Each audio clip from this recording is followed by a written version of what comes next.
I get my blood work done at Quest Diagnostics. Now it's only a kiosk in the waiting room. There's not a person. You can't even connect with a person. And there's a locked door between the waiting room and where they take your blood. That's what LabCorp does near my office. Yeah. And it's like, I'm like, oh, this is automating and reducing the patient experience. It's a horrible experience, And you've never done that. You've always balanced those two very well. But one of the things, the biggest costs in any healthcare clinic and our, chiropractic offices and again, counseling centers, mental health, acupuncture, physical therapy, it's always people.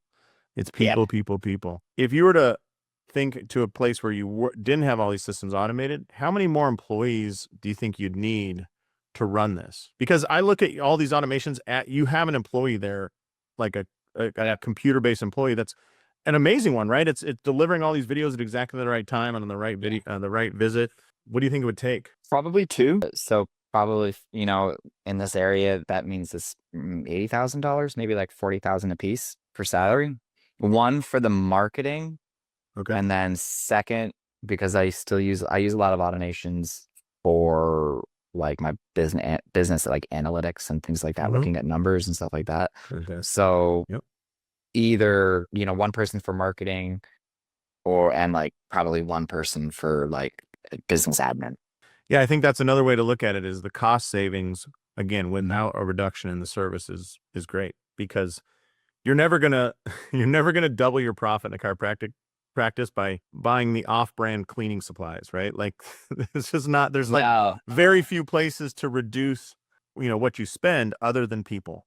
So it's so that's so good. Like I'm trying to remember. I literally just heard someone mention, I don't know, again, I'm stealing this from someone else. It was a podcast episode. Maybe it was Kevin. He said that, or he was interviewing or read somewhere that like you don't make money typically by cutting costs anyways.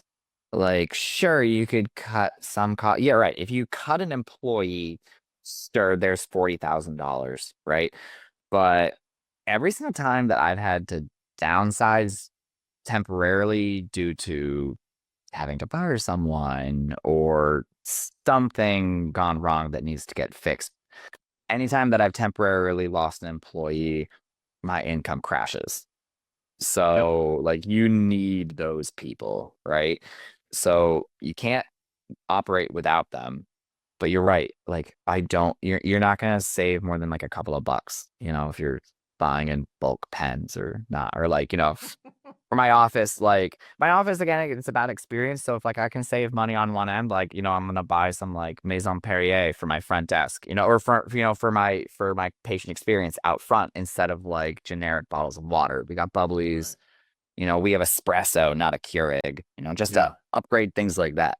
That balance is the essence of small business, right?